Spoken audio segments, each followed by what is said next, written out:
Welcome to Military Analytics. It has been 40 months since Russia invaded Ukraine. The Ukrainian army has successfully defended itself against the Russian army, but Zelensky now wants this war to end completely. For this, the Ukrainian army is planned to start a major offensive in the spring. It is known that the Ukrainian army is making strong preparations for this offensive. Bayraktar drones, leopard tanks, javelin missiles, himars systems will be used in this major offensive. The Ukrainian army will launch an operation with all its might, and as a result of this operation, the Russian army will be pushed out of Ukraine. However, it is not known exactly how this major operation would be carried out. The explosions in Crimea gave very important clues. All big organizations are rehearsed.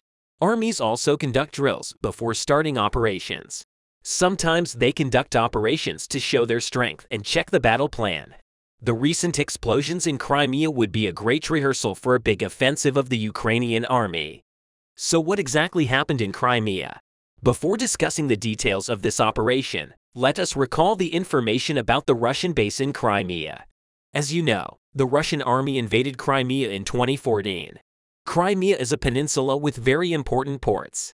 These points are strategically important for dominating the Black Sea. The Russian army was planning to use these ports effectively. Moreover, the warehouses in Crimea are very important for the Russian military. The Russian army uses these warehouses to send weapons, food, fuel to Russian soldiers in Ukraine. The Ukrainian army made a great effort to break the logistics network of the Russian army. Russian trains and military vehicles carrying weapons were destroyed. Putin then decided that these weapons could now be transported through Crimea. The fuel for the ships, tanks, and all military vehicles of the Russian army started to be sent from Crimea. Putin first sent these fuel tankers to the Crimean harbor. Then Russian soldiers delivered this fuel to the war zone. The Ukrainian army intercepted this plan of Putin. It decided to launch an operation against Russian fuel depots in Crimea. An operation was launched for tons of fuel in the port of Sevastopol and the Crimean Peninsula. The Ukrainian army decided to use Bayraktar drones for this operation. These drones, which have very effective bombs, managed to silently reach the Russian fuel depots. The bombs dropped from the drones caused the fuel depot to burst into flames. The explosion in the Crimean harbor soon spread to the entire Russian base. In addition to the fuel depots, the hangar for military vehicles burned for a long time as well as weapon depots. The Russian fire brigade in Crimea tried to extinguish this fire, but the firefighters were helpless because of the fire in the fuel tank grew in a very short time. The Russian army suffered a heavy defeat. The explosion at the harbor was visible from all over Crimea. Russian soldiers in Crimea were terrified by the sound of successive explosions. Commanders immediately contacted the Kremlin, but there was nothing the Kremlin officials could do because the Kremlin leaders were not ready for such a big operation. Speaking about Crimea 24 hours before the attack, Kremlin spokesperson Dmitry Peskov said that all necessary security measures on the land, in the air, and at sea have been taken at the highest level. Following Peskov's statements, Russian soldiers thought that they were safe. However, the Ukrainian army showed the whole world that Russia can carry out very effective operations despite its defense plans. It is believed that the Ukrainian military planned to damage the Russian Navy by carrying out this operation. The ships of the Russian Navy were supposed to use the fuel in this port to carry out operations against Ukraine. However, the Ukrainian army managed to inflict heavy damage on the Russian Navy by destroying these fuel depots. Andrei Yusov, the head of Ukraine's military intelligence service, also touched on this issue in a statement on the attack. Yusov said the following about the big operation. We destroyed 10 fuel tankers at the facility of the Polsek Bay near Sevastopol. The Russian side lost about 40,000 tons of fuel, which it intended to use for Navy ships. The Ukrainian army managed to carry out such a large operation using only 6 drones. So what will the Ukrainian army's big offensive look like? The allegations in the Ukrainian press are scaring the Russian army because the Ukrainian press always says that Kiev will use 30,000 drones for the big operation. 30,000 drones can completely destroy all Russian targets in Crimea. After this extraordinarily large drone operation, it is planned that leopard tanks will enter Crimea and take complete control of the city. The Russian army can do nothing against drone operations. Putin's biggest fear is to lose all his power in Ukraine as a result of a major operation. That's why the meeting in the Kremlin was quite tense. It is claimed that there was a crisis, especially between Peskov and Putin. Although Peskov claimed that all security measures were taken, the destruction of the fuel tanks angered Putin. It is claimed that Putin is very angry with Peskov because of this incident. On the other hand, the president of Ukraine is making bold statements about this operation.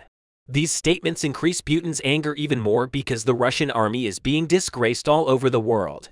In his latest statements, the Finnish press Zelensky said the following: "I believe that the major offensive will allow us to celebrate the Crimean Peninsula, which has been under Russian occupation since 2014. Our army is determined to take back Crimea in the event of full-armed support of Western allies. We plan to push back to Ukraine's borders recognized by the world in 1991. Zelensky is determined to liberate Crimea. The Ukrainian army is expected to launch a major operation against Crimea very soon after Zelensky's statements." When the Russian invasion of Ukraine began, everyone, including Putin, thought the war would last no more than 2 weeks. These days, the first year of the war is over, and the magnificent defense of the Ukrainian army has plagued the Russian army, which on paper seems mighty. In recent months, conflicts in Ukraine have been intensely taking place in the city of Bakhmut in the Donetsk region.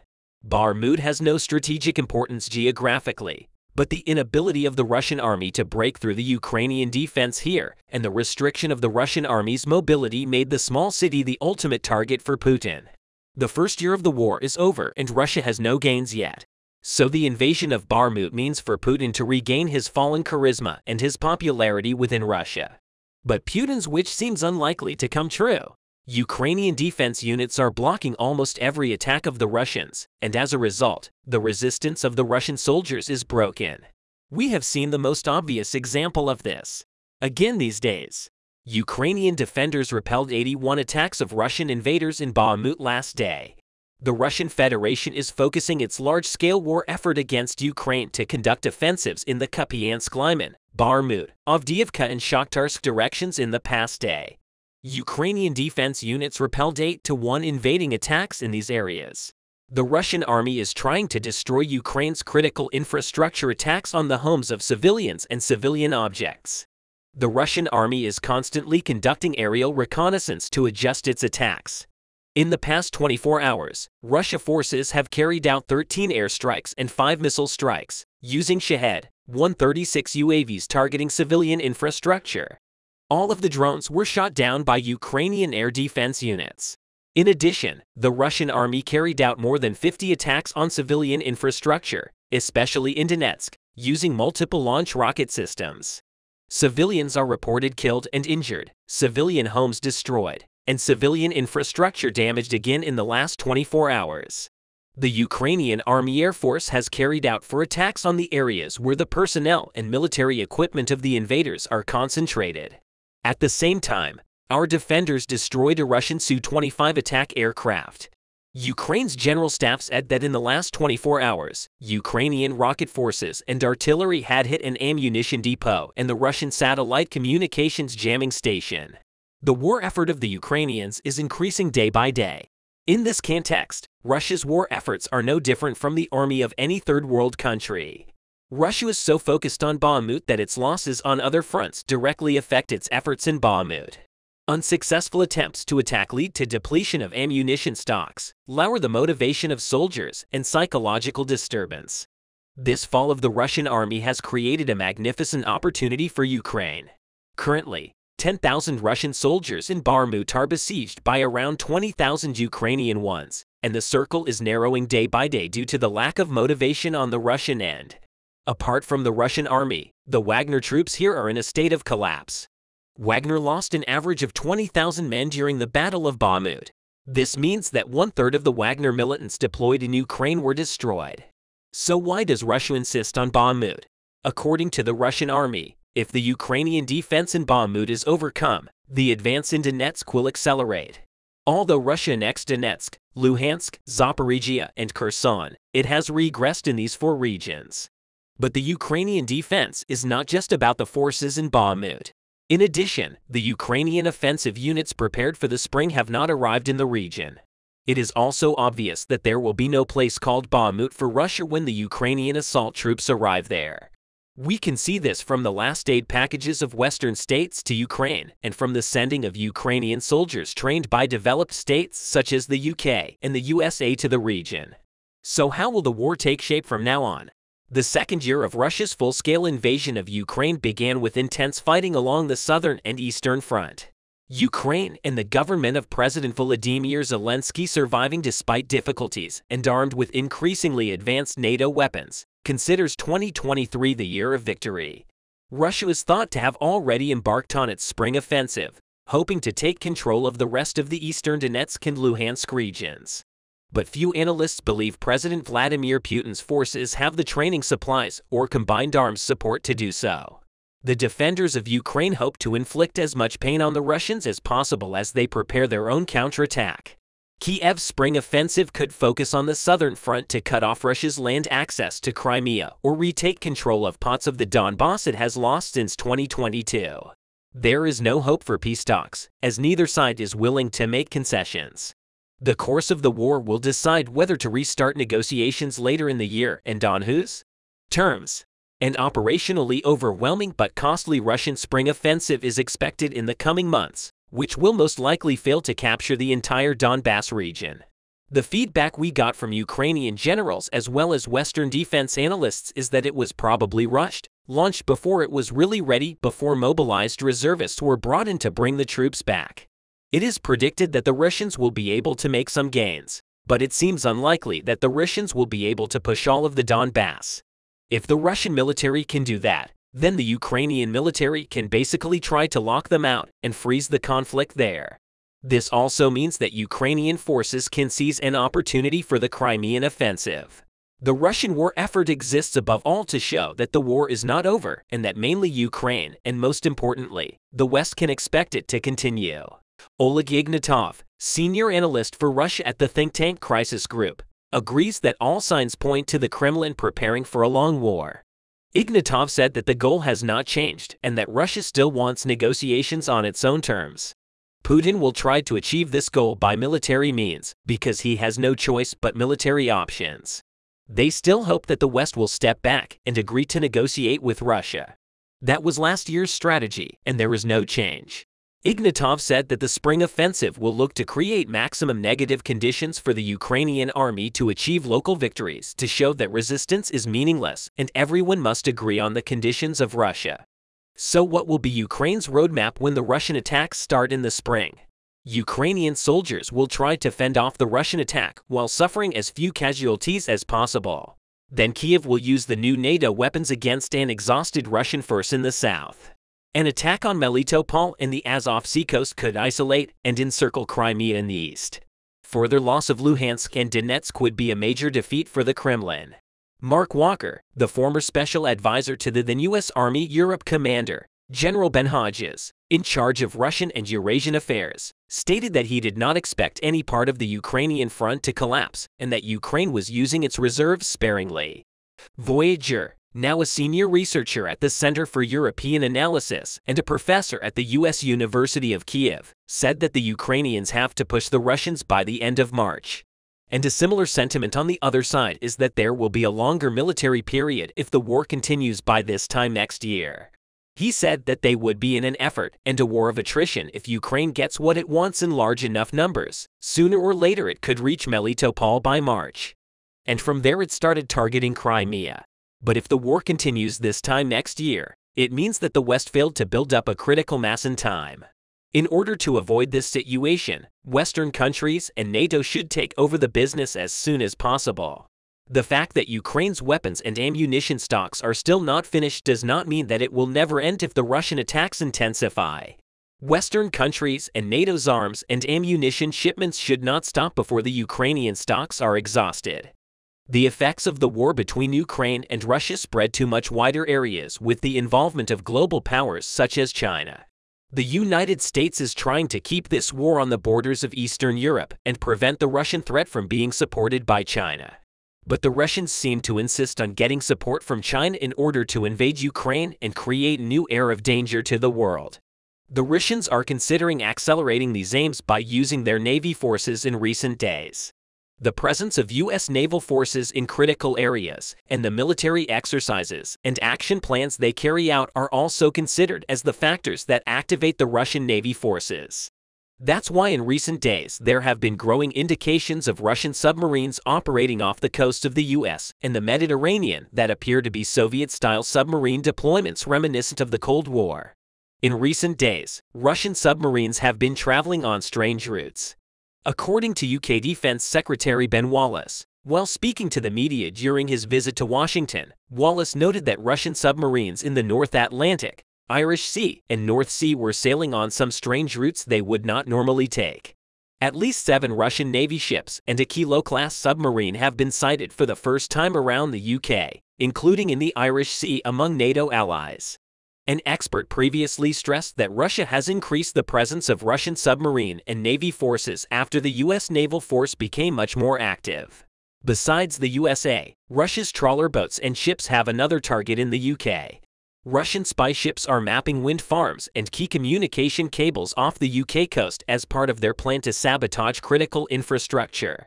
Recently, a fleet of Russian boats, often disguised as fishing trawlers or research vessels, but with armed guards, was observed by European intelligence agencies making mass reconnaissance near British coastal energy and communications networks.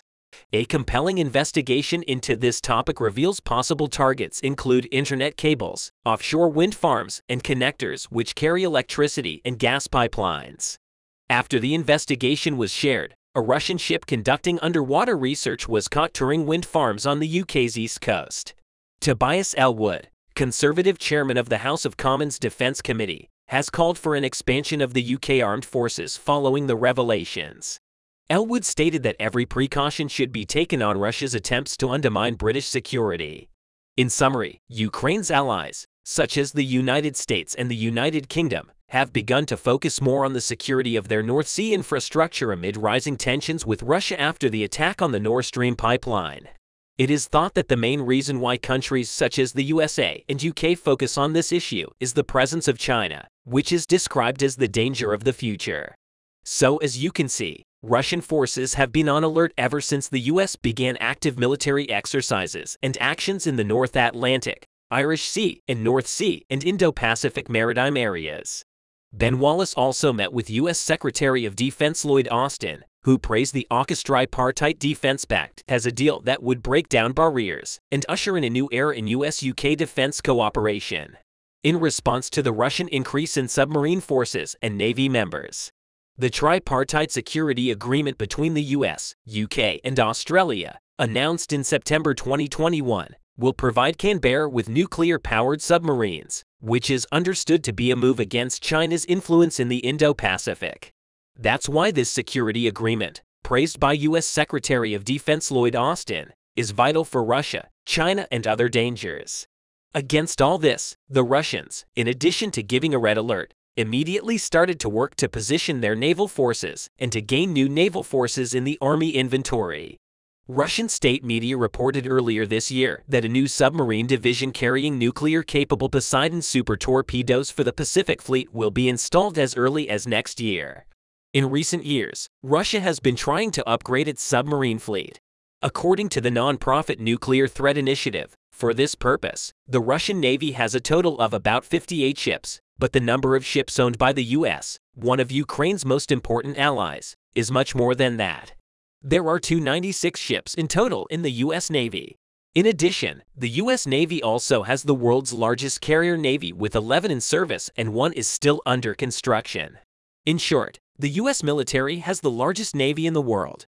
In other words, it's quite normal for Russia to give a red alert and to be nervous about the presence of the U.S. Navy. Russian leader Vladimir Putin also suggested that his naval assets could be used elsewhere during the ongoing war in Ukraine. Commenting on Putin's critical statements on this issue, Ben Wallace stated that Russian submarines are surrounding the UK coastline and branding Moscow as London's #1 enemy threat. Russia's concerns are not just because the US has a much larger navy and is heavily active all over the world. Russia is seriously concerned about this because of the ongoing war in Ukraine. Currently, the Russian defense industry has entered a period of collapse due to the war in Ukraine. The Russians can no longer easily produce enough equipment and combat vehicles for defense. As such, Ukraine's allies, especially the USA and other world countries, are constantly supporting the Ukrainian army militarily.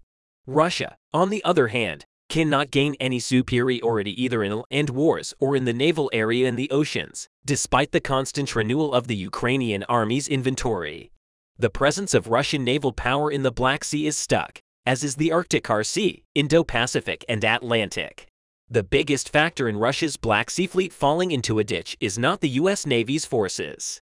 The main reason for this is the continuous airstrikes of the Ukrainian armed forces on the Crimean Peninsula and the Black Sea. Yes, thanks to Ukraine's striking tactic that is constantly targeting Crimea with UAVs or tactical missiles, the Russian Black Sea fleet was stuck in place. Therefore, the Russians cannot catch up due to the obstacles that the US Navy forces have in their activities. In order to eliminate this deficiency, the Russian leader stated that the work on this issue will be accelerated. Russian President Vladimir Putin reported that developing Russia's naval capabilities remains a priority. Following exercise is conducted by his country's Pacific Fleet. These statements by Putin drew a lot of attention as they coincided with the period when the Russian Navy forces were carrying out very active military exercises. On this topic, a transcript posted on the Kremlin website summarized the conversation between Putin and Defense Minister Sergei Shoigu. Shoigu stated that 25,000 personnel, 89 aircraft and helicopters, as well as 167 warships, 12 of which are submarines, participated in the exercise carried out by the Russian Navy in the Pacific. The exercises included submarine searches on the approaches to the Peter the Great Bay on the south coast of the Primorsky Krai and Avacha Bay on the southeast coast of the Kamchatka Peninsula. Shoigu stated that other exercises were held in the Sea of Okhotsk and that the combat stability and readiness to use strategic missile submarines were studied. Shoigu also outlined how a tactical air defense exercise began, and strategic missile carriers in the center of the Pacific Ocean simulated counterattack against groups of ships of a false enemy. In response, Putin emphasized that the exercises in the Pacific continue despite the clear priorities of the war in Ukraine, adding that the fleet can certainly be used in clashes in all directions. Kremlin spokesman Dmitry Peskov later explained, without mentioning Ukraine, that Putin had commented on a turbulent environment in many areas. It was claimed that Peskov's statements were directed towards Putin's statements about the Pacific Fleet. Former British military intelligence officer Philip Ingram stated that there were several reasons for the exercises conducted by the Russian naval forces. According to Ingram, the purpose of these Russian Navy exercises is to try to show that Russia continues its normal military activities despite combating its special military operation in Ukraine. Ingram emphasized that Russia wanted to show that it is a player in the Pacific region as well as to consolidate its ties with China. He also added that he wanted to send a warning to Japan about the potential to retake the Kuril Islands, considering that Russia was distracted in Ukraine. But Japan claims territorial rights over the Kuril Islands, which it calls the Northern Territories, located off the northernmost island of Hokkaido. Despite all this, Russia does not hesitate to pose a threat in these areas. It is clear that Russia's recent exercises are a routine signal. Should the US and Japan consider testing Russia in Northeast Asia or anywhere beyond Ukrainian territory? However, it should not be forgotten that the Navy assets of China, which is a supporter of Russia, also operate in these critical maritime areas. Despite all this, the USA both defends these critical sea areas and supports Ukraine sufficiently in its war with Russia against the Russian and Chinese threat. Thank you for watching us.